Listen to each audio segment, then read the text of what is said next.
Irmãos, muito bom dia a todos. Uma alegria poder reencontrá-los e revê-los aqui nessa maratona de estudos acerca desses dois assuntos relativamente complexos, mas que nós temos nos esforçado para compreender durante esses 3 dias. Quero fazer uma rápida recapitulação daquilo que nós temos visto até aqui, a fim de situar aqueles que eventualmente não estiveram nos outros 2 dias, e também refrescar aí a sua memória daquilo que nós já aprendemos até aqui. Então, na quinta-feira à noite, nós trabalhamos um pouco com esse primeiro conceito, que é o conceito de base aí da nossa disciplina, o conceito de apologética. Nós procuramos definir a apologética, vimos que a apologética é um procedimento, o procedimento de afirmar a verdade, a beleza e a justiça de Deus diante de discursos que geralmente tentam negar a veracidade do Senhor. Então, nós vimos isso na quinta-feira e vimos que nós temos tudo a ver com apologética, porque há um chamado bíblico todo abrangente para a prática da apologética. Embora a gente ache assim que a apologética é um negócio que deve ser feito por alguns especialistas, gente que tem muito treino teórico, gosta de debate público e etc., a verdade é que a Bíblia diz que todos nós fomos chamados para isso, para estarmos preparados para oferecer as razões da nossa esperança para todo aquele que pedir. Todo aquele que pedir a razão da nossa esperança precisa nos encontrar preparados para oferecer a razão da esperança que há em nós. Isso acontece em vários momentos da nossa vida, não é? Isso acontece, por exemplo, quando a gente está na escola e alguém, então, pergunta por que o cristão não tem determinado procedimento. Isso acontece, por exemplo, quando depois de um tempo de sofrimento e a gente tem uma reação adequada, alguém pergunta como é que você consegue reagir desse jeito, apesar dos sofrimentos da vida. Isso acontece conosco no trabalho, quando a gente está discutindo política, e aí as pessoas perguntam como é que um cristão se porta diante dessa realidade que está por aí, não é? Cristão vota no Lula ou no Bolsonaro, não é? Essa é a discussão contemporânea mais frequente. E aí, então, a gente tem que se posicionar, oferecer as razões da esperança que há em nós. E depois nós vimos que a apologética não tem a ver apenas conosco, mas tem a ver também com o nosso desafio cultural. Eu me esforcei, inclusive, na primeira aula de ontem, para fazer uma longa recapitulação a respeito do lugar da cultura no plano de Deus, para a gente entender com clareza que o nosso desafio de engajamento cultural, em virtude do atual momento no qual nós estamos vivendo, é necessariamente um desafio apologético. Ou seja, o desafio de engajamento com a cultura é o desafio de fazer apologética cultural. Por quê? Porque nós vivemos de madrugada, ou na madrugada. A noite está terminando, o dia está raiando, os cidadãos noturnos e os cidadãos diurnos estão convivendo. E, portanto, esses cidadãos estão promovendo cultura, e aí vem o segundo conceito que estudamos ontem, à luz da visão de mundo que eles possuem.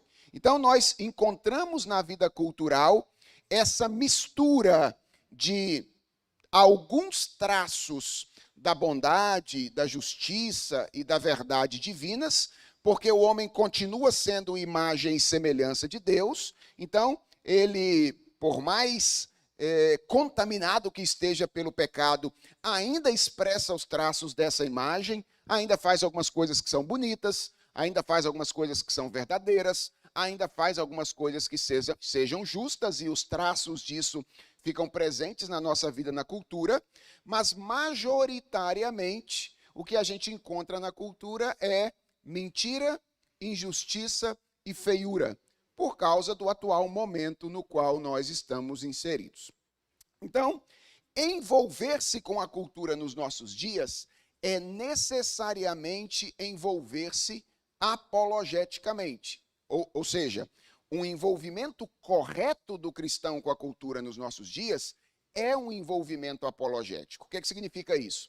Que nós não podemos experimentar a cultura de modo passivo, como frequentemente nós fazemos. Nós ouvimos um discurso e ok, a gente ouve. A gente ouve uma música e ok, a gente ouve. A gente vai no cinema e aí a gente se abre como se a gente só fosse ter um momento de diversão. Enquanto, na verdade, por trás de todas essas coisas, uma visão de mundo está sendo veiculada e o nosso caráter está, de alguma forma, sendo formado. A maneira como nós enxergamos a realidade está, de alguma forma, sendo formatada também. Então, a postura correta do cristão é essa postura que eu tenho chamado aqui de apologética, mas que em outros momentos eu já chamei de uma postura crítica ou de uma postura criteriosa. Não é essa a orientação do apóstolo Paulo, quando escreve aos Tessalonicenses? Ele diz: julgai todas as coisas, retende o que é bom e abstende-vos de toda forma de mal. O que Paulo está dizendo aí? Ele está dizendo, olha, quando você estiver diante de uma manifestação cultural, diante de uma conversa com a pessoa, de um discurso, uma música, um filme, um discurso político e etc., você precisa conseguir discernir, distinguir o que são ali as sementes da imago Dei, da imagem de Deus no homem, e o que são as sementes da apostasia. Você precisa conseguir fazer essa distinção, até para saber até onde você se envolve com determinada manifestação cultural, ou se você se afasta completamente desta manifestação cultural. Tudo isso exige essa habilidade de agir criteriosamente em relação à cultura. Quando Paulo escreve a Tito, por exemplo, e orienta sobre vários ensinos que Tito deveria oferecer à igreja, Paulo diz que aos jovens, ele diz que ele deveria ensinar os jovens a serem em tudo criteriosos. A pergunta é por que fala dos jovens e não dos adultos, né? É porque talvez os jovens tenham menos tendência a serem criteriosos do que os adultos têm, não é?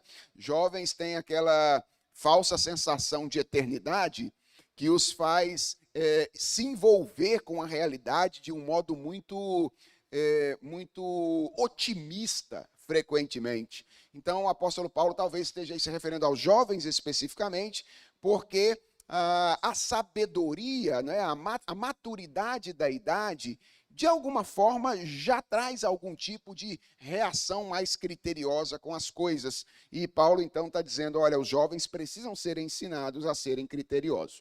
Mas não é verdade que todas as pessoas de mais idade aprenderam a fazer esta avaliação à luz do critério adequado, que é a visão de mundo cristã, tal qual expressa na palavra de Deus. Por isso, esse não é um desafio exclusivo da juventude, mas é um desafio exclusivo de todos nós. E aí, então, no segundo momento de ontem, nós procuramos definir o conceito de cosmovisão e mostrar como esse conceito está relacionado também com o nosso desafio cultural. E eu mostrei para vocês rapidamente que cosmovisão não é um conceito teológico, ele é um conceito filosófico que propõe que nós somos intérpretes da realidade. Diferentemente de outros seres, nós não apenas experimentamos as coisas, nós interpretamos as coisas, buscando o sentido, o significado que o mundo tem para nós. Num certo sentido, eu poderia dizer, todos nós somos filósofos, não é? Nós podemos ter consciência da nossa filosofia, da nossa cosmovisão, ou podemos estar inconscientes dela. Mas a verdade é que aquelas perguntas que filósofo faz, sabe aquelas perguntas meio loucas assim? Quem sou eu? O que eu estou fazendo aqui? Para onde eu vou? Essas são perguntas que a gente atribui geralmente a filósofo, né? Mas isso é um problema, porque às vezes nós não refletimos sobre elas. Mas toda a nossa ação e reação na realidade tem as respostas a essas perguntas como pressuposto. O que eu estou dizendo é o seguinte: mesmo que você nunca tenha parado para refletir sobre elas, a verdade é que todas as suas ações no mundo se dão a partir de respostas que você possui para essas perguntas. Se você nunca pensou sobre elas, talvez esteja na hora de pensar. Porque se você nunca pensou, as respostas que você tem e que estão guiando a sua vida foram forjadas na sua mente e no seu coração, não intencionalmente. Através de quê? Da educação que você recebeu, através da exposição à arte que você teve, das músicas que você ouviu, dos filmes que você assistiu, das séries que cativaram seu coração, da cultura na qual você está inserido e assim sucessivamente. Então é importantíssimo a gente pensar e fazer essa reflexão. Nós definimos ontem cosmovisão usando essa ilustração, não é? Dizemos que ela é como uma lente através da qual nós enxergamos a realidade.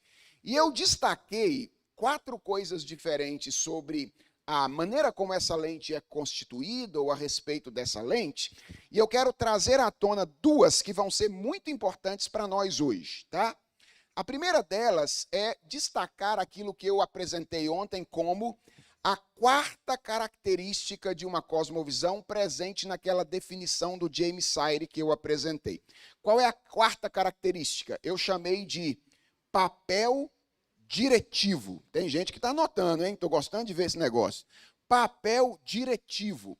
Uma cosmovisão tem um papel diretivo. Na verdade, os estudiosos costumam falar de um duplo papel de uma cosmovisão. Uma cosmovisão tem 2 grandes papéis. Um papel hermenêutico, ou um papel hermenêutico ou interpretativo. O que significa isso? Que a nossa cosmovisão determina a interpretação que fazemos dos fatos. Então, por exemplo, se nós olhamos para uma situação e se nós dizemos ela é boa ou ruim, justa ou injusta, quem é que está determinando o julgamento, o juízo que a gente faz? É a nossa visão de mundo, porque ela determina a nossa interpretação. Mas ela faz mais do que isso. Ela também tem um papel normativo. Então, ela tem um papel hermenêutico, mas ela também tem um papel normativo, no sentido de que ela determina as nossas reações à realidade. Lembra ontem do exemplo do Cazuza e do Sérgio Pimenta? São 2 pessoas reagindo a uma situação da realidade. Mas um reage com desespero e outro reage com esperança. A pergunta é, o que está determinando essas reações? 2 jovens, ou adultos jovens, não é? Que se veem diante de uma situação de morte premente. E um reage com absoluto desespero, dizendo, eu vou pagar a conta do analista para nunca mais ter que saber quem eu sou. E outro diz, eu estou tranquilo porque eu sei que eu não vou ficar sozinho, ainda que eu parta dessa vida. Porque Jesus Cristo convida a ir com ele para nunca mais estar só. A pergunta é, o que está determinando essas reações? É exatamente a nossa visão de mundo. Aqui nós encontramos o ponto em que cosmovisão tem a ver com cultura.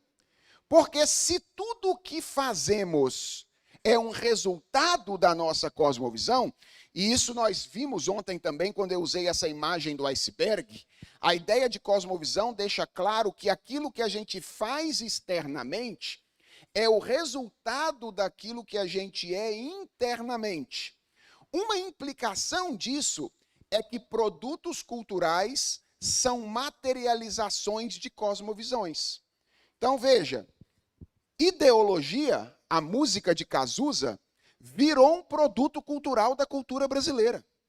Ela embalou várias festas, foi ouvida por vários jovens ao longo da história, ainda hoje é utilizada em livros didáticos para educar pessoas no ensino médio. Ideologia, é uma música que de vez em quando eu encontro aí num livro didático do nosso país. Virou um produto da cultura brasileira. Agora veja, ideologia não é apenas uma música. Ideologia é a expressão de uma visão de mundo, da cosmovisão do seu autor. O que significa que quando nós nos submetemos a um produto cultural, quando você vai lá no seu carro ou no seu Spotify, eu já ia falar de CD, eu estou ficando para trás, né? Você vai no Spotify lá na sua multimídia no carro e escolhe lá, quero ouvir Cazuza, e ideologia começa a rolar no seu carro, você está diante de uma materialização de uma visão de mundo, que está agindo sobre você com um interesse, ok? Porque essa história, gente, de que alguém fala alguma coisa sem nenhum interesse de convencer os outros é mentira, tá?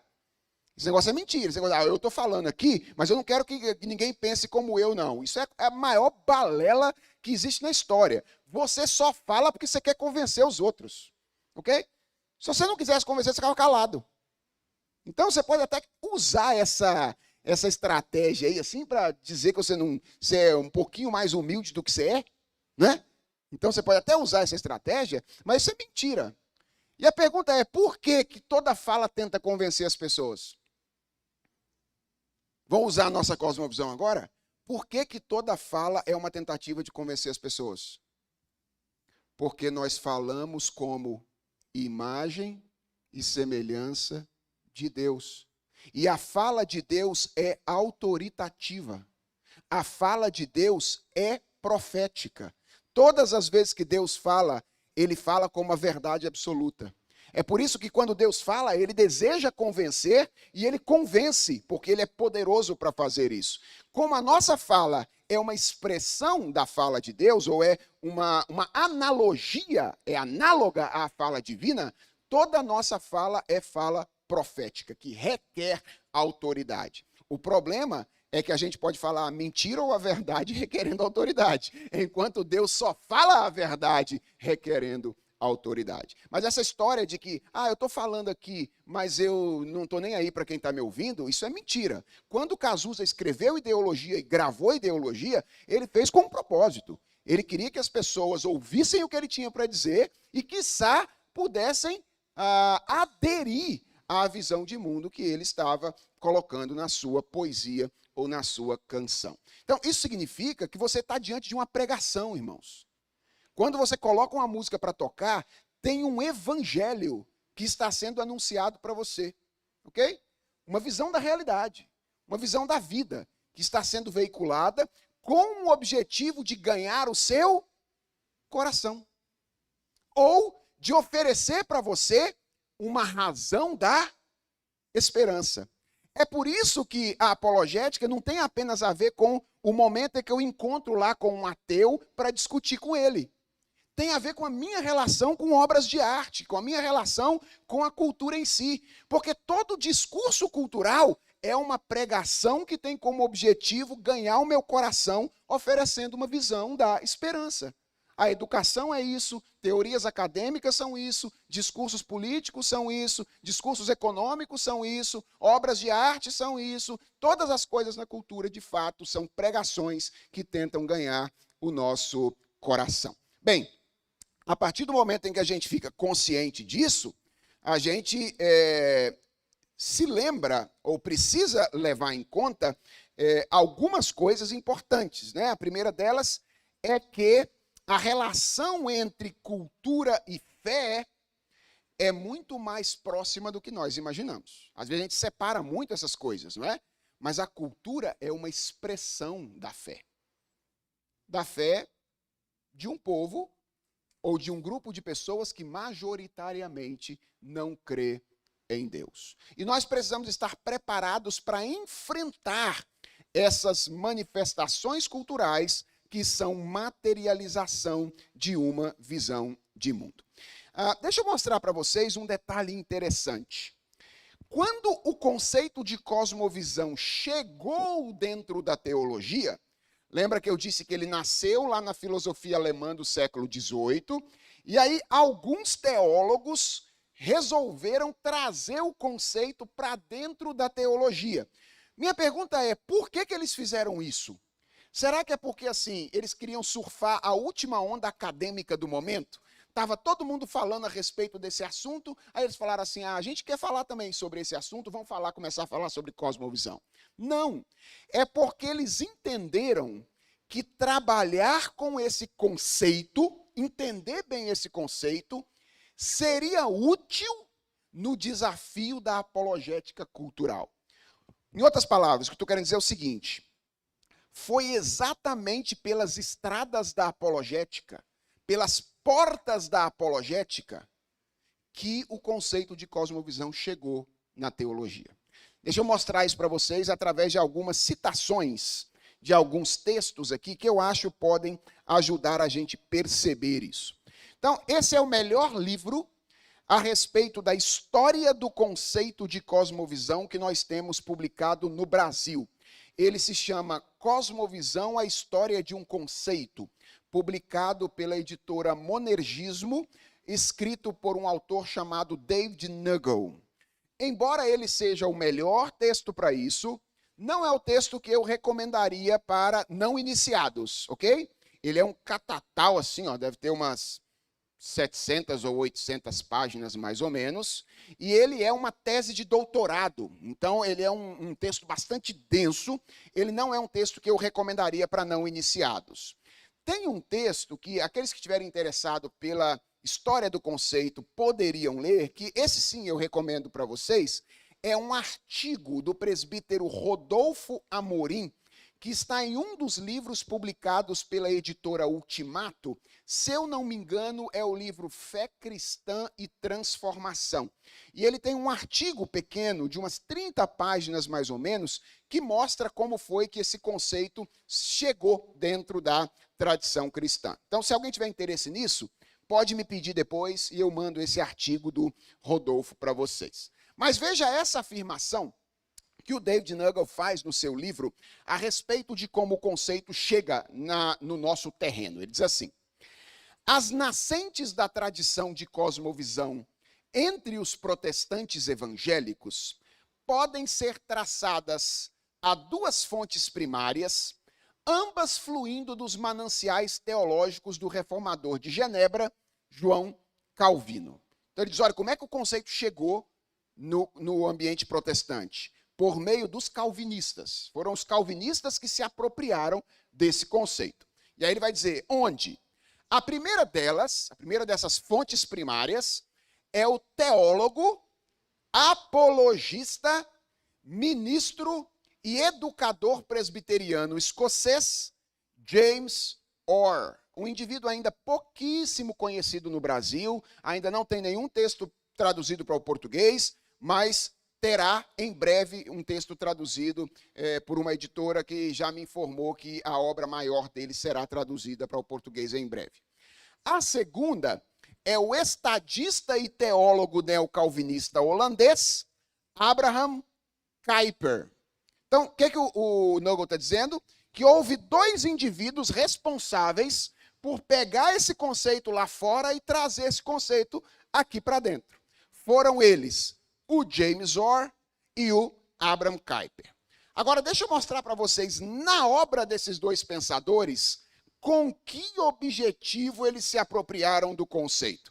E eu quero mostrar com isso que a relação que eu estou estabelecendo entre o conceito de cosmovisão, apologética e cultura não é uma novidade minha, não sou eu que estou inventando isso. Isso é exatamente a história do ingresso desse conceito na nossa teologia. Então, esse é o livro do James Orr, A Visão Cristã de Deus e do Mundo, publicado mais ou menos 100 anos depois do primeiro uso da palavra cosmovisão na filosofia pelo Immanuel Kant.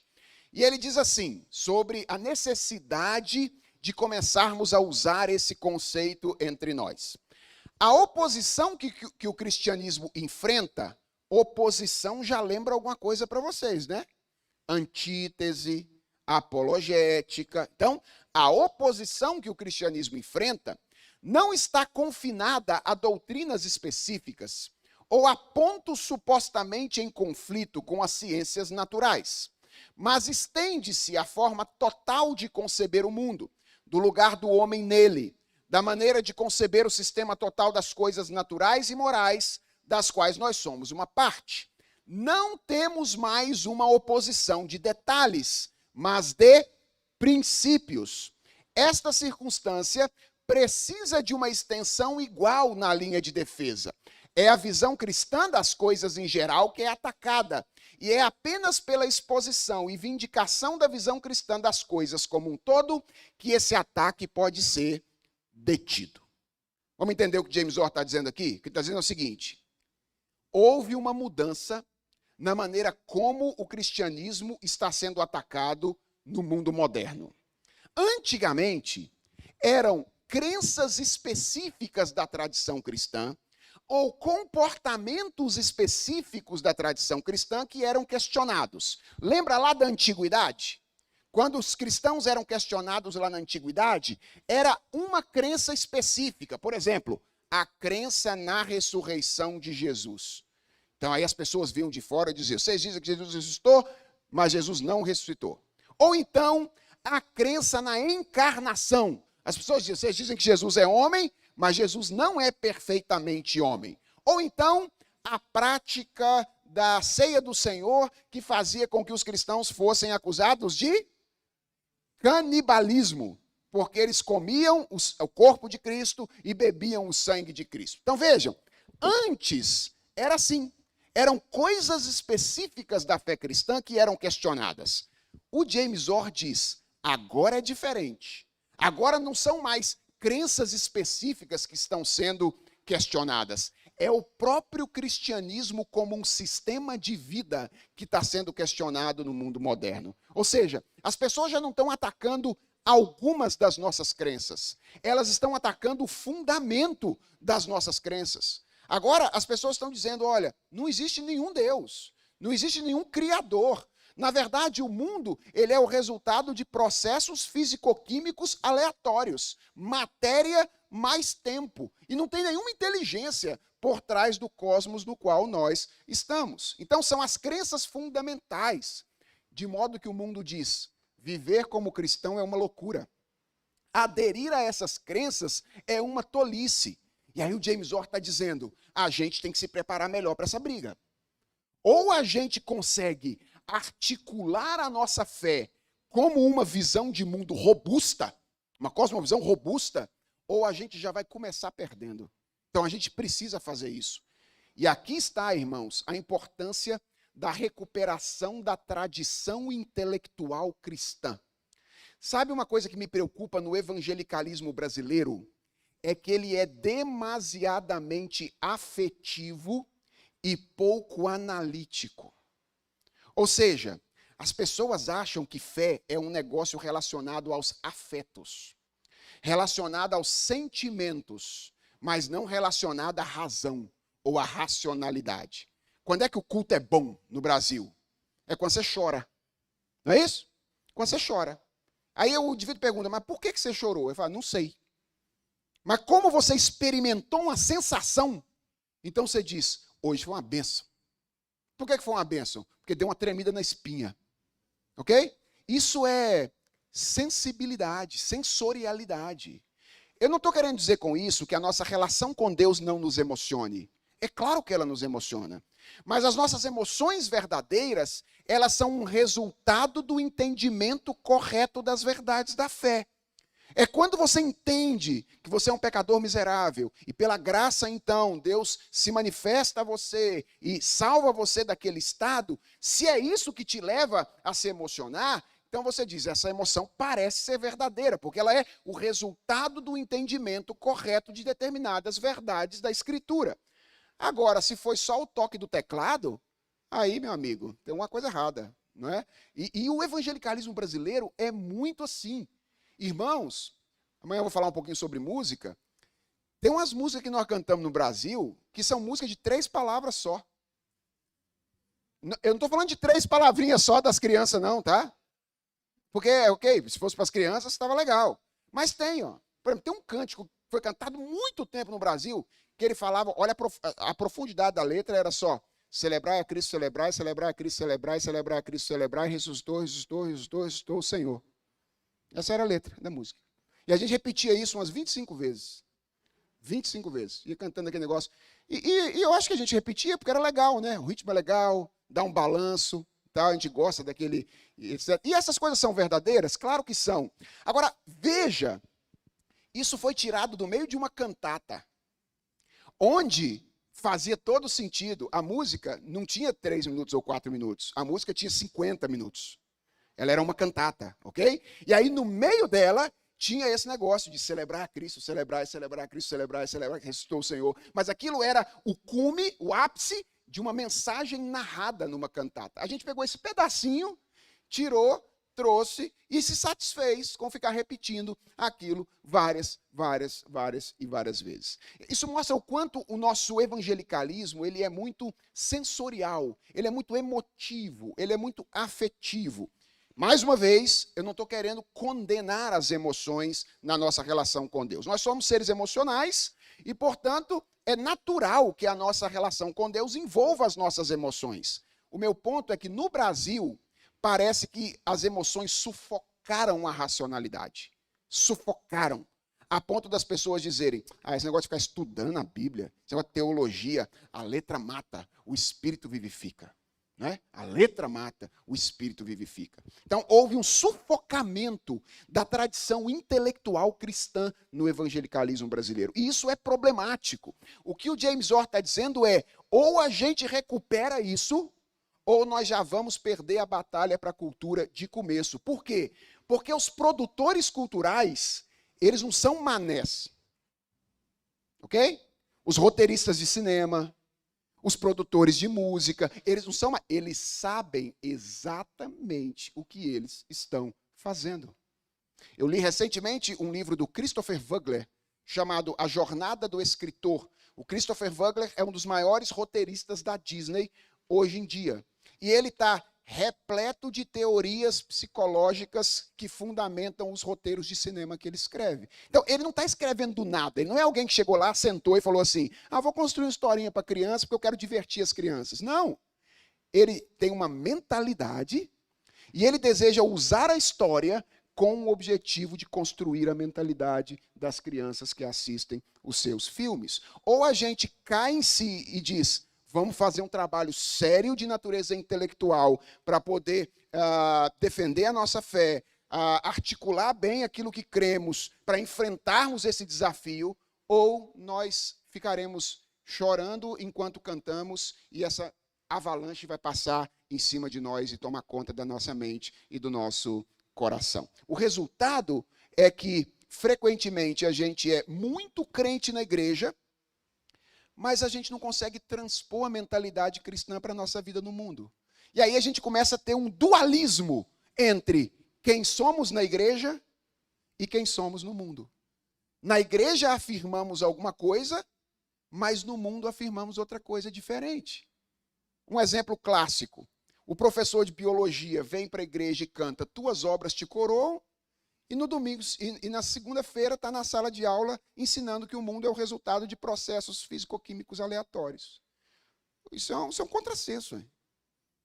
Como é que você pode cantar no domingo, Tuas obras te coroam, e aí chegar na sala de aula e falar, o mundo é o resultado de processos físico-químicos aleatórios? Tem um problema de cosmovisão aí, tem uma contradição de cosmovisão aí, tem uma tensão nessas duas afirmações importantes. Então veja, há ali... atenção, só um parêntese. Eu não estou dizendo que o professor de biologia não deva ensinar na escola as teorias de natureza materialista, ok? Se isso é um fato cultural relevante, ele tem que ensinar, mesmo que ele seja cristão. Agora, a questão é como ele ensina, ok? Mas esse é um assunto para uma disciplina de educação cristã que a gente pode ter, eventualmente, em outra ocasião. Então, isso é o que James Orr diz. Veja, o conceito de cosmovisão entra pela porta da apologética. E a mesma coisa vai dizer o Abraham Kuyper, nesse livro que eu recomendo muito para vocês, Calvinismo, uma série de palestras que o Kuyper deu na Universidade de Princeton. E ele diz assim, o modernismo agora enfrenta o cristianismo. São as duas cosmovisões em embate hoje. Modernismo, a cosmovisão que nós hoje chamamos de pós-moderna, ok? O Kuyper ainda não tinha esse conceito para trabalhar, mas é o que a gente chama de pós-modernidade. Agora enfrenta o cristianismo. E contra este perigo mortal, vocês cristãos não podem defender com sucesso seu santuário, exceto colocando em oposição a tudo isso uma biocosmovisão própria de vocês, fundada tão firmemente sobre a base de seu próprio princípio, elaborada com a mesma clareza e brilhantismo numa lógica igualmente consistente. O que o Kuyper está dizendo? Basicamente a mesma coisa do James Orr. A briga é de cachorro grande. É isso que o Kuyper está dizendo. Ou vocês entendem isso e articulam bem a cosmovisão cristã e começam a trabalhar intelectualmente para fazer isso, ou vocês vão perder a batalha. E a última citação, também do Abraham Kuyper, ele diz: se a batalha deve ser realizada com honra e com esperança de vitória, então, atenção a essa frase, princípio deve ser disposto contra princípio. Lembra do iceberg? Tem as manifestações culturais, lá em cima, mas tem os princípios que as alimentam por baixo. As crenças básicas, as crenças fundamentais. O que o Abraham Kuyper está dizendo com essa frase? Ele está dizendo, não adianta ficar lutando fora d'água. Ok? Não adianta ficar lutando fora d'água. Quando alguém chega lá e defende a teoria evolucionista e apresenta uma evidência, não adianta você ficar levantando outras evidências para a teoria criacionista, porque isso vai virar um diálogo de surdos e mudos. Ok? O que você tem que fazer? Mergulha. Pula dentro d'água e pergunta, por que esse indivíduo defende essa teoria? Quais são as crenças básicas que levam esse indivíduo a dizer o que ele está dizendo agora?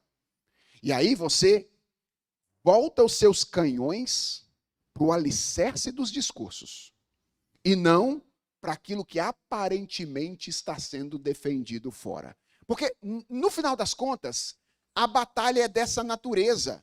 A antítese é religiosa. Ela é espiritual. A nossa luta não é contra carne e sangue. A nossa luta é contra um princípio religioso que se manifesta de maneira mais visível de imediata para nós no nível da cosmovisão. E atenção, Kuyper vai propor um modelo. E é um modelo que eu vou usar aqui com vocês. Ele vai dizer, primeiro, os cristãos têm que fazer duas coisas. Primeiro, deve-se sentir que no modernismo, a vasta energia de um sistema de vida abrangente nos assalta. Então, Kuyper diz, você quer entender bem as coisas? Primeiro, você tem que conhecer a cosmovisão que ataca você. Esse é o primeiro grande passo. Tem um exercício de análise aí, ok? Você tem que conseguir ouvir uma música, assistir um filme, uma série, ouvir um discurso e ter a mínima habilidade de se perguntar quais são as crenças básicas que estão alimentando esse discurso. Parece um desafio enorme, né? Vou mostrar para vocês que talvez a coisa não seja tão complicada assim. E a gente pode começar e se aprofundar na medida em que a gente começa a fazer. Mas esse é o primeiro passo. É o passo de conseguir perceber quais são as crenças que estão sendo veiculadas e estão atacando você.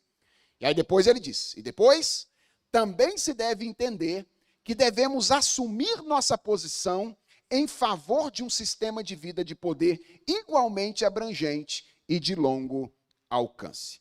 O que Kuyper está dizendo é, nós temos um desafio de comparação quando a gente está se engajando com a cultura de maneira apologética. O que é o desafio de comparação? A gente precisa, primeiro, ter solidamente configurado o que é uma cosmovisão cristã. Essa é a atitude principal de um cristão. Você precisa consolidar uma cosmovisão cristã adequada na sua mente e no seu coração. Com isso consolidado, você precisa ter a malícia suficiente para se aproximar da cultura, de uma situação, de um produto cultural e etc., e perceber que ele está lançando algumas armas contra você. Viu as armas? Aí você pega o seu critério e faz aquilo lá passar pelos seus critérios. E aí você estará pronto para dizer, onde é que essa manifestação cultural, esta situação pode me envolver e tem a ver comigo, e onde é que é só desgraça que está naquele lugar e eu tenho que me afastar completamente desta manifestação cultural. Nós temos esse desafio aí. E é importantíssimo nos lembrar que, agora vem a segunda coisa que eu disse ontem, tá bom? Que uma cosmovisão é algo descritível. Você se lembra que eu disse isso ontem? Eu disse que, primeiro, não é só um conjunto de ideias, né? É um compromisso. É uma orientação do coração. É algo com o qual nós estamos comprometidos. É por isso que Jesus olhou para Nicodemos e falou: Nicodemos, você tem que nascer de novo. Alguém que não é cristão na subjetividade, alguém que não foi transformado no coração pelo Espírito Santo, nunca terá uma cosmovisão cristã. Ok? Então qual é o primeiro grande passo? O primeiro grande passo é nascer de novo. Nasceu de novo, está habilitado para ter uma cosmovisão cristã. Agora, esse compromisso fundamental, ele pode ser descrito. E aqui vem o pulo do gato, tá bom? Como ele pode ser descrito? Lembra que o James Sire disse que tem duas formas de descrever, né? Pode ser descrito como uma narrativa, uma história, ou pode ser descrito como um conjunto de pressuposições. Estudando a literatura de cosmovisão, eu cheguei à conclusão de que existem 3 maneiras de se descrever uma cosmovisão, tá bom? Em outras palavras, gente, olha o que eu estou fazendo aqui agora. Estou dando a vocês um caminho para avaliar a cosmovisão de um produto cultural. Você está lá diante de uma música, ouvindo. Você está diante de um filme, assistindo. Você está diante de um discurso. O que você vai fazer se você quiser capturar a cosmovisão daquela manifestação cultural? Existem 3 caminhos. O primeiro caminho é o que eu chamo de caminho afirmativo, que é usado pelo Ronald Nash em uma das suas obras. Uma obra que chama... fugiu o nome. Cosmovisões em Conflito. Esse é o nome da obra do Ronald Nash. Ele diz que uma cosmovisão é um esquema conceitual que contém nossas crenças fundamentais acerca de 5 temas, ok? Olha aí quais são os 5 temas. Deus, a metafísica, e mais uma palavra difícil, a epistemologia, e mais uma palavra difícil, a ética e a antropologia. Vamos tentar entender o que o Nash está dizendo? O que o Nash está dizendo é o seguinte: uma cosmovisão é uma rede de conceitos.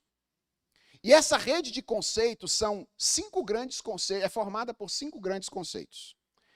É o que alguém pensa sobre Deus, o que alguém pensa sobre a realidade, o que alguém pensa sobre o conhecimento, o que alguém pensa sobre a ética e o que alguém pensa sobre a antropologia. Em outras palavras, ouvir um discurso, se pergunta: que ideia sobre Deus está sendo veiculada nesse discurso? Que ideia sobre o mundo está sendo veiculada nesse discurso? Que ideia sobre o conhecimento está sendo veiculada nesse discurso? Que ideia sobre os valores está sendo veiculada nesse discurso? Que ideia sobre o homem está sendo veiculada nesse discurso? O Nash diz: se você conseguir desenhar isso, você capturou a cosmovisão daquele produto cultural. Porque uma cosmovisão é isso. É um conjunto de crenças fundamentais a respeito desses grandes temas. Então, se você ligar um botão em você, que toda vez que você estiver diante da cultura, lidando com uma situação, lidando com um produto, você estiver na sua cabeça tentando perceber o que sobre Deus está sendo dito ali, o que sobre o homem está sendo dito ali, o que sobre os valores está sendo dito ali, você já está meio caminho andado para conseguir perceber o que é a cosmovisão que está por trás de um determinado produto cultural. Essa é a única maneira? Não. Por exemplo, o James Sire, ele diz que uma cosmovisão pode ser percebida interrogativamente. através de uma série de perguntas. Perguntas que você tem que fazer para o discurso, para a conversa, para a situação, para o produto cultural, quando você está envolvido com ele, se você quiser entender qual é a visão de mundo. E quais são as perguntas? São: qual é a realidade primordial? Qual é a natureza da realidade externa? O que é um ser humano? O que acontece após a morte? Por que é possível conhecer? Como sabemos o que é certo e errado? Qual é o significado da história humana? Percebam, gente, que nós não estamos falando de duas coisas diferentes, ok? Nós estamos falando de duas maneiras diferentes de se articular a mesma coisa. Você seria capaz de relacionar qualquer uma dessas perguntas aí com um dos temas que eu mencionei anteriormente. Por exemplo, qual é a realidade primordial tem a ver com que tema que eu mencionei antes? Realidade primordial, de onde tudo vem. Tem a ver com o quê? Deus. Ok? Qual é a natureza da realidade externa? Tem a ver com que tema que eu mencionei antes? Metafísica, que é a natureza da realidade. O que é um ser humano? Tem a ver com que tema que eu apresentei antes? Antropologia, o que é o homem. O que acontece após a morte tem a ver com que tema? É antropologia também, porque nós estamos falando da morte de quem aqui? Do homem, então é antropologia. Por que é possível conhecer? Tem a ver com que tema que eu mencionei antes? Epistemologia, que é a teoria do conhecimento. Como sabemos o que é certo e o que é errado? Tem a ver com que tema anterior? Ética. Qual é o significado da história humana? Tem a ver com que tema?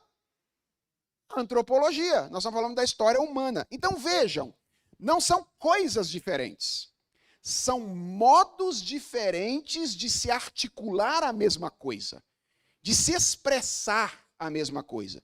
Se você é mais interrogativo, você pode gostar desse modo. Falar, vou falar, agora já sei. Eu vou ficar carregando essas perguntinhas comigo aqui. E toda vez que eu me submeter a uma manifestação cultural, depois que eu sair lá de perto, eu vou dar uma olhada e falar, o que esse que diz sobre esse negócio aqui? Deixa eu dizer uma coisa para vocês. Hoje eu faço isso com muita naturalidade, tá? Muita naturalidade. Eu bato o olho num empreendimento cultural, é quase que automático eu visualizar a visão de mundo por trás daquele negócio. Agora, isso não foi sempre assim não, tá? Isso é um processo longuíssimo de treinamento teórico. Claro, é óbvio que a ação sobrenatural de Deus está envolvida nisso.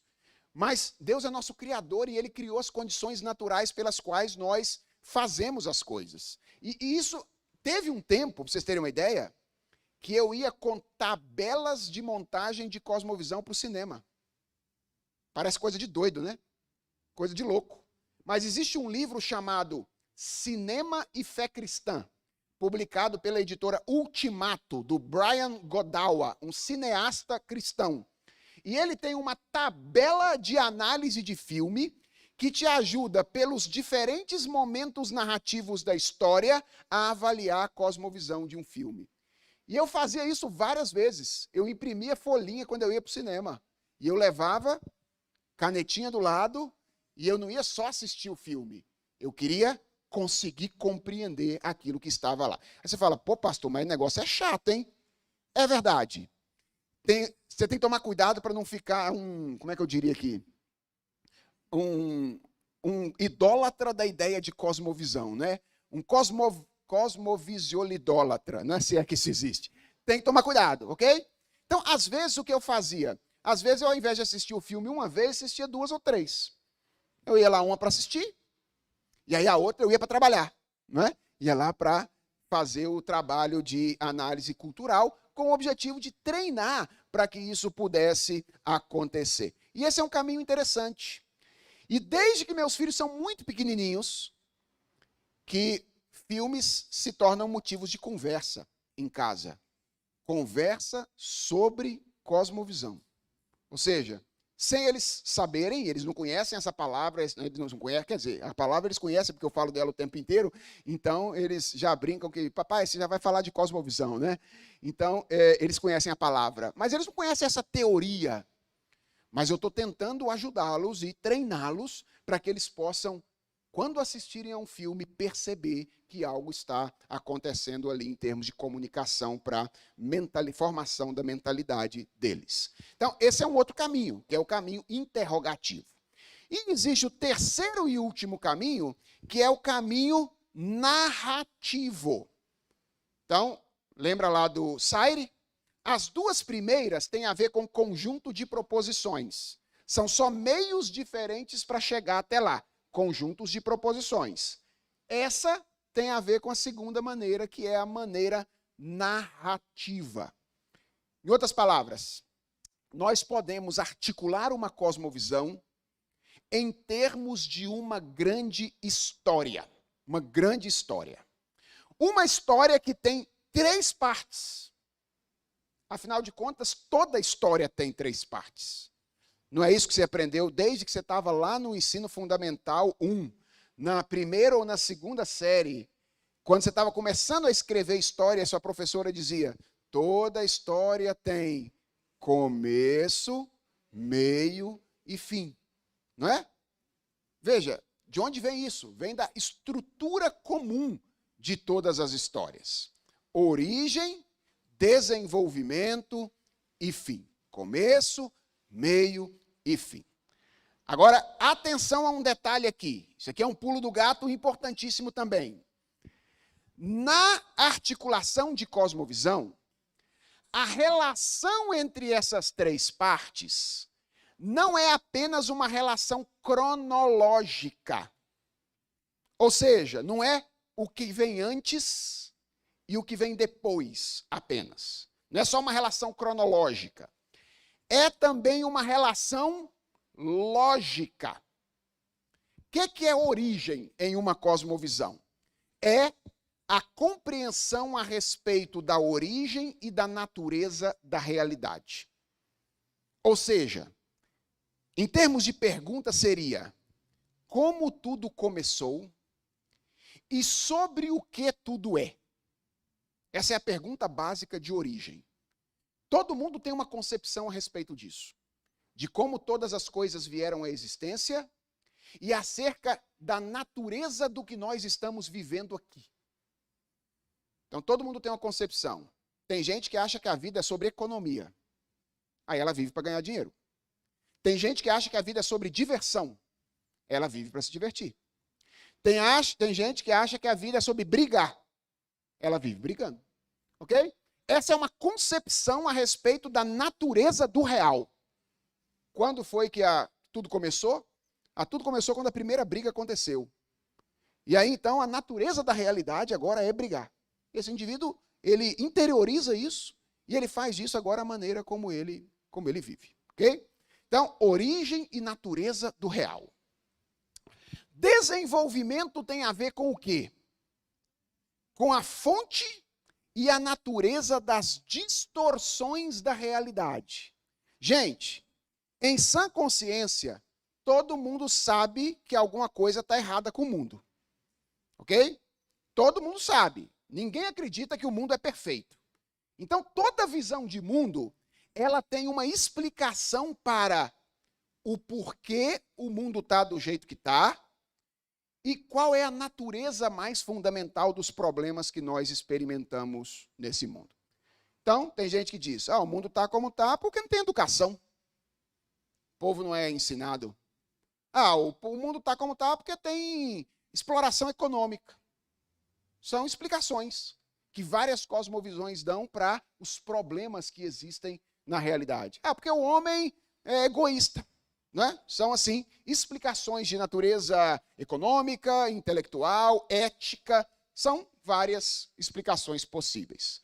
Então, todo mundo tem uma ideia de que tem alguma coisa errada e essa coisa errada é de uma natureza. E, finalmente, todo mundo tem uma ideia de que essas coisas erradas podem ser solucionadas de algum jeito.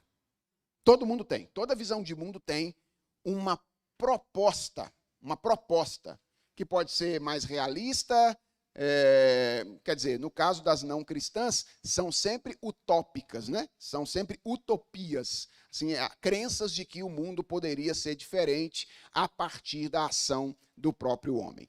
Então, quando a gente está falando de uma grande história, ou da articulação de cosmovisão como uma grande história, a gente está falando dessa história composta por esses três momentos, que se relacionam não apenas cronologicamente, mas logicamente. Vejam que a estrutura aí é a estrutura da história bíblica, né? Como é que a gente geralmente articula a cosmovisão cristã de maneira narrativa? Criação, queda e redenção. Veja aí a estrutura. Criação é origem, queda é desenvolvimento, redenção é fim. Por que vocês acham que toda história tem três partes? Vamos usar a nossa cosmovisão de novo? Por que vocês acham que toda história tem três partes? Que o homem não consegue contar uma boa história sem três partes. Por quê? Porque só existe uma história. A história de Deus. As outras são recontos da história dele. Okay? Só existe uma história. As nossas tentativas de contar história são sempre recontos da história de Deus. É por isso que a gente está preso à estrutura dele ao contar a história. E veja, a gente não está só preso no sentido cronológico, a gente está preso no sentido temático. Vou tentar contar uma história sem queda para vocês e veja se é legal. Tá bom? Joãozinho recebeu do seu pai R$10 para ir na feira e comprar melancia. Ele foi à feira, comprou melancia, voltou e entregou o troco para o seu pai. O que vocês acharam dessa história?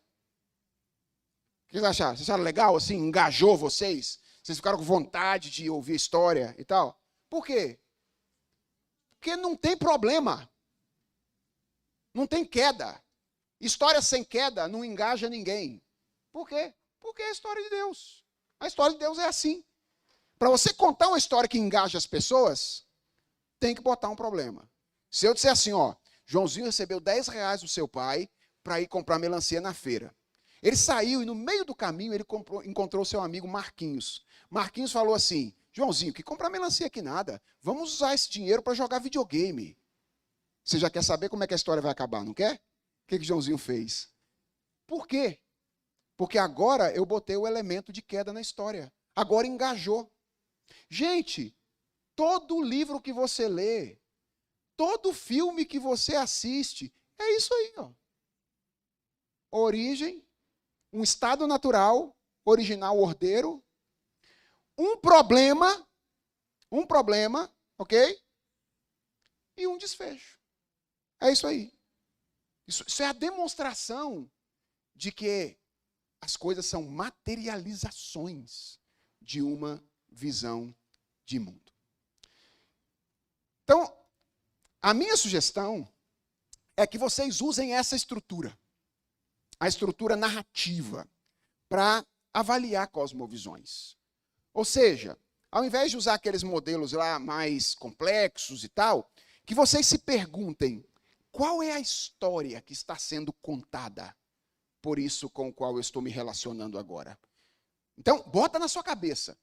Tem uma história sendo contada pela cultura. Tem uma história sendo contada pelos diversos produtos culturais com os quais você se relaciona. Tem uma história sendo contada por toda pessoa com a qual você conversa. Você sabe qual é a história verdadeira. A história verdadeira é criação, queda e redenção. Qual é o seu desafio? O seu desafio é ouvir as histórias contadas pelos outros à luz da verdadeira história. E, na medida do possível, contar a verdadeira história para elas. Para quê? Para que elas, dando ouvidos à história, a velha história, conta-me a velha história, para que elas, dando ouvidos à história, sejam transformadas pela história e, quiçá, elas comecem a produzir cultura, não de acordo com as histórias que elas acreditavam antes, mas de acordo com a nova história na qual agora elas acreditam. E se isso acontecer, a nossa vida fica extremamente facilitada. Por quê? Porque agora a cultura está sendo produzida entre irmãos. E quando a cultura está sendo produzida por irmãos, o nosso desafio crítico é amenizado. Aí a gente pode ir para o cinema até mais aberto, mais tranquilo. Quando você bota a música do Estênio para ouvir, não é? Aí você fica lá com o coração reganhado, né? Aberto. Por quê? Porque é o seu irmão, que compartilha da mesma história que você, está falando das coisas que você ama. E aí você não tem medo nenhum de ser formado pela mentalidade que está sendo veiculada por aquela história que está sendo contada ali. Então, perceba, esse é o nosso desafio na cultura. Compreender as histórias, chocar essas histórias com a história de Deus para ver onde elas são verdadeiras ou são falsas, e contar a verdadeira história para as pessoas, para que elas possam, quem sabe, produzir cultura a partir dessa história. Até aqui, alguma pergunta? Sim ou não? Vamos lá. Estamos aqui para isso.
Irmãos, aí atrás vocês estão ouvindo bem?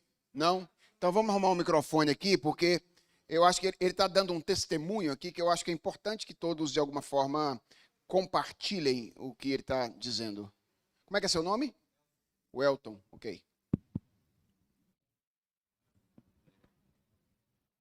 Aí eu não posso dizer, vocês não vão ver. Apenas isso.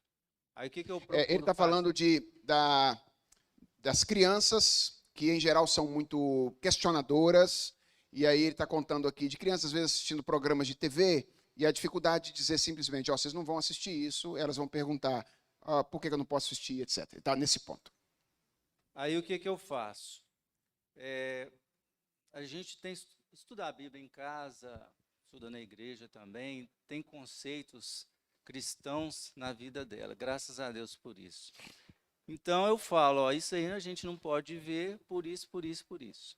E graças a Deus tem funcionado, e elas, assim, isso aí foi construído, né? Não foi de uma hora para outra, que às vezes a gente falava para não assistir, depois a gente via que estava assistindo. Então foi algo construído. E assim, o conhecimento, que o senhor mesmo relatou, intelectual que a gente tem que ter, é nesse sentido também. Porque eu não posso, nesse sentido, falar que não vai assistir, pronto, acabou. Elas vão, de uma forma ou de outra, se não é dentro de casa, é no ambiente externo. Os conceitos que são falados na televisão, no ambiente externo também, elas vão estar expostas. E são muitas situações. Certa vez, minha menina foi convidada para um aniversário, e chegando em casa, né, hoje em dia as festas assim, deixa a criança no local, depois você vai e busca. Os pais não ficam, né? Aí, quando minha menina chegou em casa, a gente foi perguntar, né, como é que foi e tal. Ela foi e relatou, e assim, de uma forma assim, ingênua, inocente, claro. Ela falou assim, ela tem dois pais. Ela é uma menina, né, de eu acho que 7, 8 anos, ela tem dois pais. Eu não vi a mãe dela, não tinha nada. Aí assim, eu acho o seguinte, eu falei com a minha esposa assim, ó, quando a gente receber um convite, ela recebeu um convite, hoje tem rede social, a gente pode investigar a família da criança, pode saber como que é. E depois de que isso aconteceu, minha esposa foi no Facebook, foi no Instagram e conseguiu ver como que era. Era 2 homens e assim, um médico até, e uma outra pessoa assim, e assim, o outro era totalmente assim, efeminado e claramente, né, então, assim, é claro que a gente não vai criar a criança numa bolha, não tem como.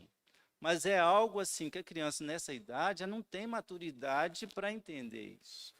Então é algo que a gente pode privar a criança de não se expor a uma situação que ela não tem intelecto para interpretar que aquilo é errado, que entender na verdade que aquilo não é o comum, não é o certo a ver. E assim, eu busco e converso muito com a minha esposa nesse sentido, clamando pela misericórdia de Deus para nos dar conhecimento, nos dar entendimento, nos dar sabedoria para a educação das crianças. Porque o mundo, a gente não pode ser tão ingênuo, tão inocente, que as crianças vão ver aquilo e não vão... A gente não está no coração delas. A verdade, a gente tem que tentar alcançar o coração delas para a gente ficar mais tranquilo. Elas estão expostas a uma situação, mas sabe, meu pai e minha mãe me ensinaram assim. Não é assim que eu creio. Vai saber se comportar em qualquer lugar que ela estiver. Veja, eu não tenho muita coisa a dizer depois do que você disse. Acho que você mencionou aí, fez uma narrativa da nossa realidade. Nossa realidade é, de fato, uma realidade complexa e difícil. E eu acho que, majoritariamente, a maneira como você tem agido me parece ser a maneira como a Escritura recomenda, né?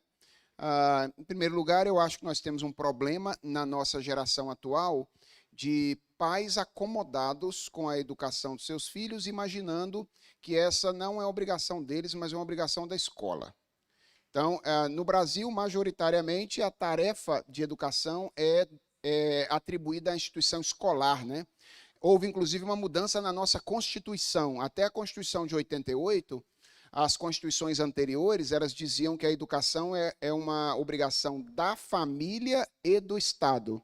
A partir de 1988, ela inverte isso e diz que é do Estado e da família. Então, parece que ali a gente já tem uma tentativa de inverter a ordem, e isso não me parece ser uma iniciativa assim, inocente, né? Da perspectiva do embate espiritual com o qual nós estamos lidando aqui. E o problema é que as famílias parecem ter visto essa inversão como algo bastante cômodo, né? O Estado assumiu essa responsabilidade, agora amplia-se o número, o tempo, inclusive, das crianças na escola. A ideia é que elas comecem a ter um tempo maior, educação integral e etc.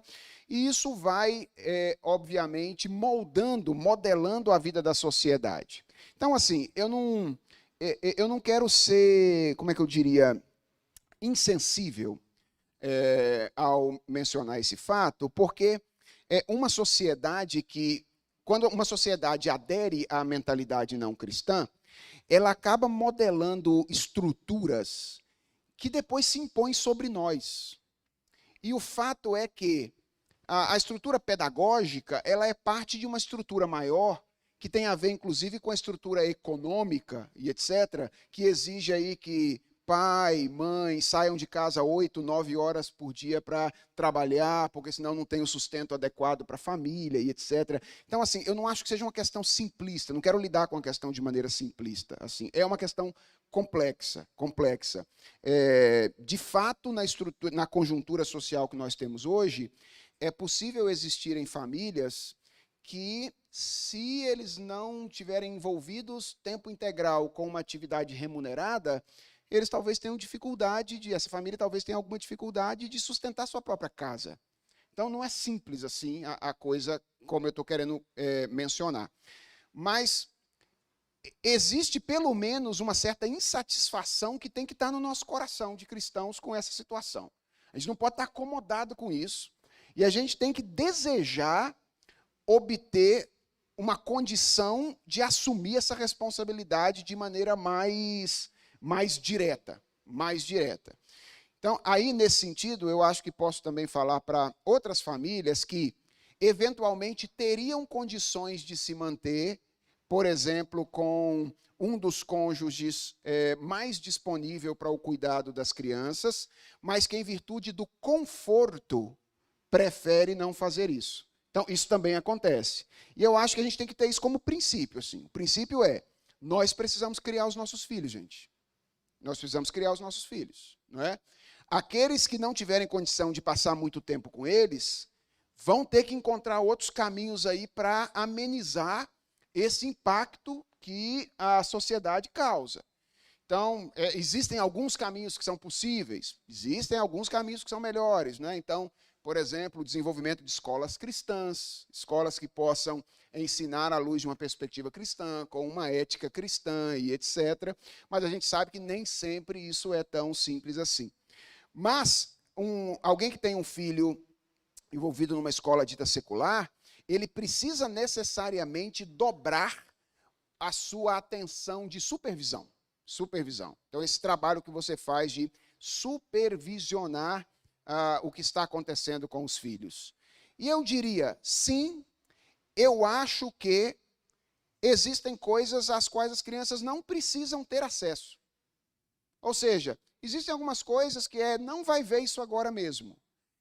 E veja, se o princípio de autoridade estiver bem fincado antes, talvez você tenha menos questionamento em casa. Menos. Então, eu tenho um pouquinho da experiência disso lá em casa. Assim. Nós temos 2 filhos e eu acho que conseguimos fincar bem o princípio de autoridade na primeira infância dos nossos filhos. Nós não temos grande dificuldade com o questionamento à palavra de não pode. Não temos. Pela graça de Deus, nós não temos. Assim.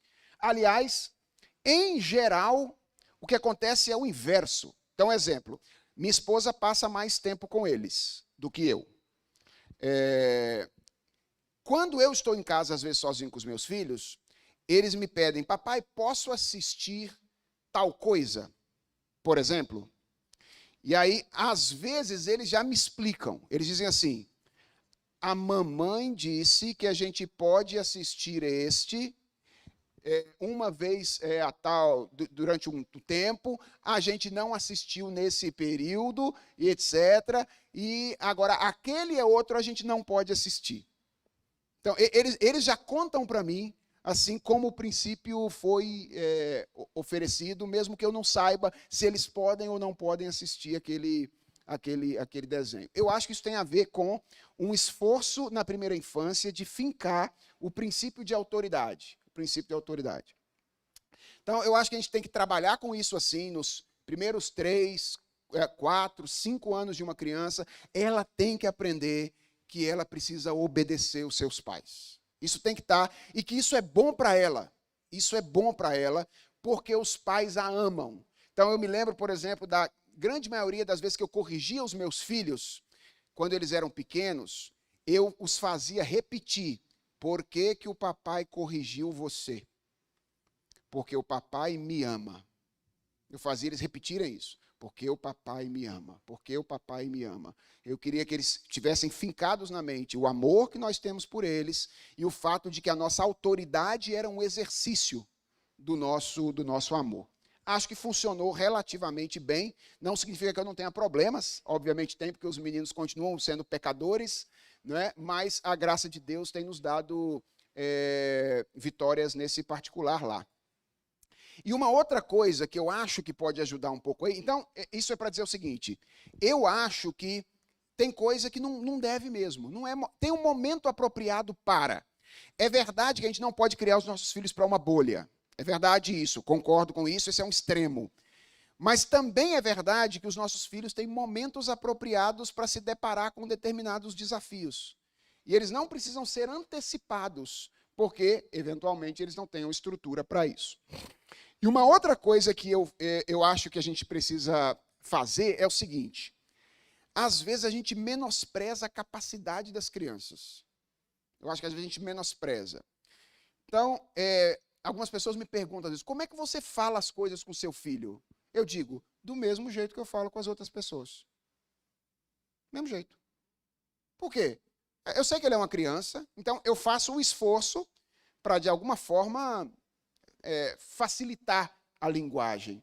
Mas eu ajudo o meu filho a entender a profundidade da vida, na profundidade que a vida é. Então, por exemplo, esses dias atrás lá, tinha que escolher uma música para fazer uma música na aula de artes na escola. Tinha que ter uma banda que eles iam montar lá das crianças. Uma banda assim, minha filha ia tocar piano, o outro ia tocar pandeiro, o outro ia bater o pauzinho e tal. Iam gravar esse vídeo e iam enviar para a aula de artes. E aí eu estou lá vendo a escolha das músicas, né? A escolha das músicas. Aí vem uma música, vem outra, eu estou acompanhando aqui de longe lá, né? A Ana Lívia já tem os seus 11 anos, acho que ela já consegue se virar com alguma facilidade. Então estou vendo lá o embate dela para tentar fazer uma música minimamente aceitável passar, não é? Estou vendo lá acontecer, e tal, etc. Aí chegaram à conclusão de uma música, os coleguinhas da escola chegaram à conclusão de uma música.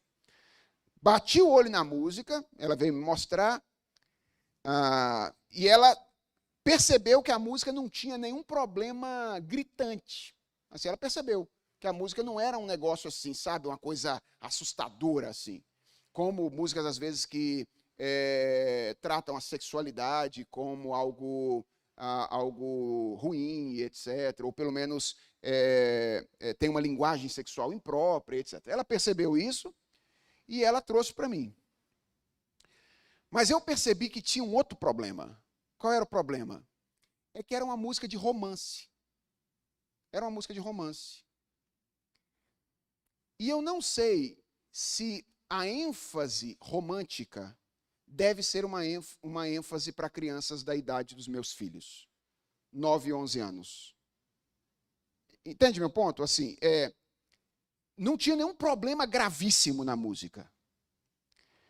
Mas quando você submete uma criança a uma variedade de canções monotemáticas, que só falam de paixão, paixão, paixão, paixão, paixão e etc., ela vai aderir a uma visão de mundo romântica. Ela vai achar que o mundo é sobre se satisfazer emocionalmente por meio de relacionamentos afetivos. Por quê? Porque isso é tudo que ela ouve. Todas as músicas são sobre romance. Eu falei, tem um problema aqui. E eu preciso comunicar isso para ela de alguma forma. Chamei ela e falei isso do jeito que eu estou falando com vocês aqui.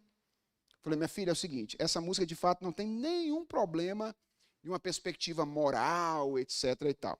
Agora, vamos pensar uma coisa aqui. Nós vivemos num mundo que parece que só tem música que fala sobre isso. Homem, mulher, paixão, você me deixou, agora eu estou com saudade de você, eu preciso de você, e etc. e tal. Só tem isso. Vamos pensar um pouquinho aqui, minha filha.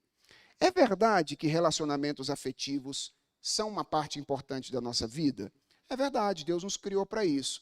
Agora, Deus nos criou só para isso, fundamentalmente para isso? Não criou para outras coisas? Por exemplo, para nos relacionar com a nossa família, para nos relacionar com a natureza ao nosso redor, para a gente participar de uma vida da sociedade e etc. Será que a gente não deveria, assim, ter um repertório musical que fosse mais amplo e revelasse a multiplicidade de coisas que Deus mandou a gente fazer no mundo? que você acha da gente tentar encontrar uma música que não seja sobre romance? Não seja sobre romance, seja sobre alguma outra coisa qualquer, e aí você sugerir aos seus colegas com essa argumentação que o papai acabou de falar. E foi isso que nós fizemos. Nós então fomos atrás de uma canção que não precisasse tratar dessa questão, tratasse sobre a relação do homem com a realidade, com a natureza, etc. Ela foi lá, argumentou, fez apologética com os coleguinhas dela, conseguiu convencer a turma de que talvez fosse melhor cantar aquela música do que outra por essas razões e gravaram a música naquela ocasião. Então, assim, eu acho que às vezes a gente menospreza um pouco. Não adianta falar isso com eles, porque não vai entender. Não, como não vai entender? Se eu fui capaz de entender, se eu conseguir comunicar isso de uma maneira que seja acessível, talvez ele também consiga compreender. Então, eu acho que uma boa estratégia é a gente lembrar que os nossos filhos são pessoas criadas à imagem e semelhança de Deus, altamente capazes de compreender as coisas e ensiná-los acerca da profundidade da realidade que nós vivemos. Mas, de fato, nós vivemos um momento muito difícil, e os pais precisam estar muito atentos, aproveitar o momento, talvez tenham pais de crianças pequenas aqui, muito cuidado, irmãos, com tecnologia na mão de criança. Tecnologia na mão de criança. Na minha cabeça, criança não precisa de WhatsApp, celular, essas coisas. E, em geral, grupos de crianças de escola no WhatsApp são coisas que estão causando sustos enormes em pedagogos e gente de escola nos dias de hoje. Irmãos, crianças de 8, 9 anos discutem a sua identidade de gênero em grupos de WhatsApp de escola. 8, 9 anos. Eles se aconselham mutuamente quando uma criança diz, olha, eu acho que eu gosto da fulana de tal, uma menina diz. A outra, então, diz, talvez você seja lésbica. Ou, na verdade, talvez você seja bi. Esse é o tipo de conversa que, com 8, 9 anos de idade, as crianças estão tendo em grupos de WhatsApp de escola nos dias de hoje. Não quero causar, assim, um terrorismo assustador, etc., mas eu quero alertar vocês para dizer, se vocês não estiverem acompanhando os filhos de vocês, é a esse tipo de coisa que eles estão submetidos, ok? As crianças estão absolutamente confusas quanto à sua identidade de gênero nos dias de hoje. E aí, talvez, venha uma sugestão ao departamento infantil da igreja, que foi uma sugestão que eu fiz recentemente no meu Instagram. O C.S. Lewis tem um livro chamado Os 4 Amores, que é um livro em que ele trabalha com 4 diferentes tipos de sentimento de amor. O amor de família, o amor de amigo, o amor eros, né, o amor erótico, o amor patriótico, então ele faz essa distinção. Eu acho que, eventualmente, o departamento infantil da igreja poderia trabalhar com uma adaptação desse livro para ensinar isso para as crianças, a diferença entre tipos de amores. Por quê? Porque, na minha cabeça, essa ênfase no amor erótico na nossa cultura deu para as crianças apenas uma categoria de amor. Eles só têm uma categoria. Então, quando eles se sentem sentindo afeto por uma outra pessoa, imediatamente eles interpretam esse afeto como amor erótico. Imediatamente. Então, se eles tiverem outras categorias, eles podem interpretar isso melhor.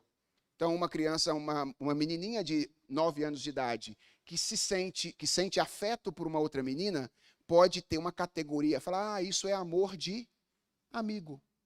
Não é necessariamente amor erótico. Então, eu acho que as escolas cristãs, escolas dominicais de igreja, poderiam trabalhar nesse sentido aí, de fazer uma adaptação, né, desse livro do C.S. Lewis com esse objetivo de dar essas categorias para as crianças. Isso aqui tudo é apologética prática, ok, gente? Esse tempão que a gente está gastando aqui é praticando aquilo que a gente disse que tem que fazer. Acho que alguém pediu a palavra por aqui?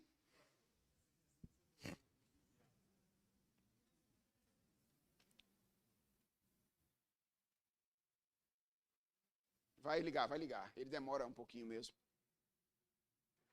Essa questão de apropriação dos tipos de amor por um amor só romântico e erótico, né?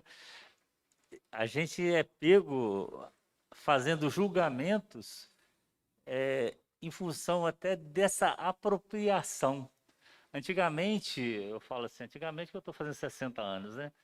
Há uns tempo atrás, você via, por exemplo, duas meninas se abraçando, andando de mãos juntas, era amizade. Hoje, nós nos pegamos fazendo julgamentos, né? Quando vê duas mulheres, né? Duas mulheres abraçadas, a gente já fala assim, são lésbicas, né? Se você vê hoje é perigoso você, por exemplo, eu sou 60, mas eu sou bem jovem, né? Vamos colocar assim. Eu saio com meu filho mais velho, que tem 30 e poucos anos, se eu abraçar meu filho na rua e der um beijo nele, eu posso ser julgado que é um casal gay.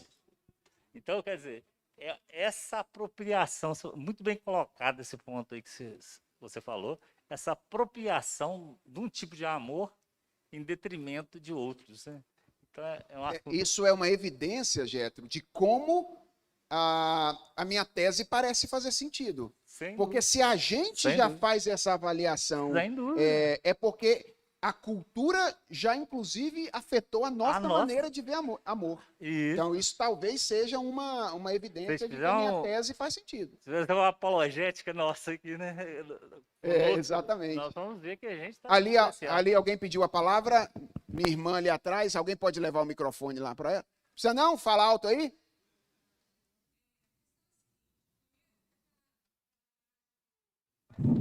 Sim.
Sim.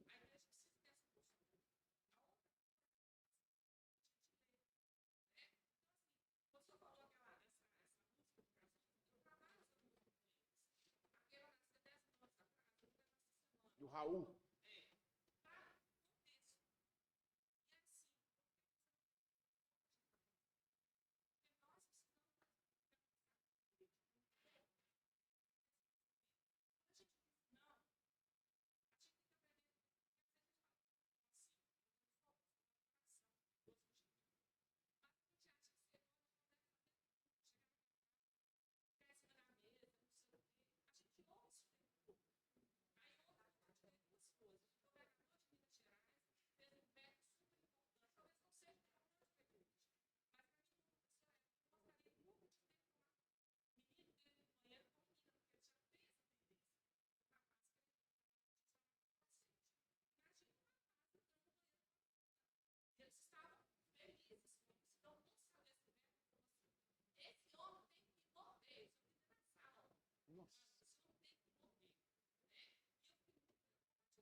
Sem dúvida.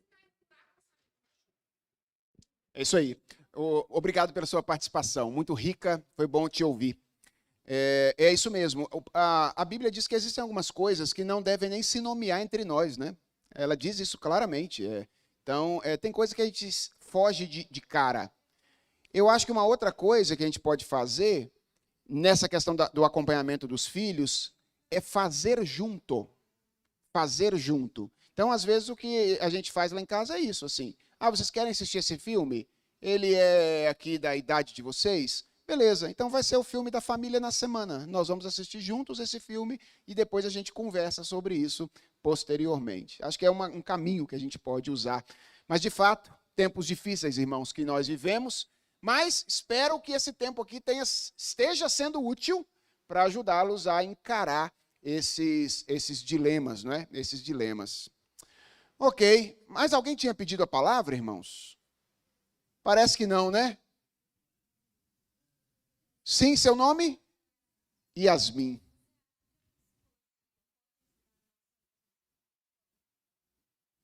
Então, eu acho que a psicologia não existe. Como não existe a ciência, como não existe a educação, o que existe são modelos científicos, modelos pedagógicos, modelos psicológicos e assim sucessivamente. Eu acho que determinados modelos psicológicos são melhores do que outros são bem ruins. Então, um cristão que lida com a psicologia precisa ser um garimpeiro. Ele tem que conseguir lidar com aquilo que é parcialmente verdadeiro, aquilo que é falso e separar essas coisas. Então, eu acho que a gente não pode tratar coisas genericamente, sabe? Existem psicologias, modelos diferentes de psicologia. Elas, em geral, tocam alguma coisa da verdade, são bem comprometidas em termos de cosmovisão, então um cristão deve ser cuidadoso na maneira como ele se apropria de uma teoria psicológica. Eventualmente eu posso dar um exemplo de alguma coisa, de como é que tem momentos de verdade em uma teoria psicológica e ela tem momentos perigosos. Você é da área de psicologia? Não? Ok. Mas eu te dou um exemplo depois disso. Tem gente da área, né? Ok. Bem, acho que o tempo foi, né? Acho que o tempo passou mais rápido do que eu imaginava. Então, vamos aí tomar uma água e depois a gente retorna.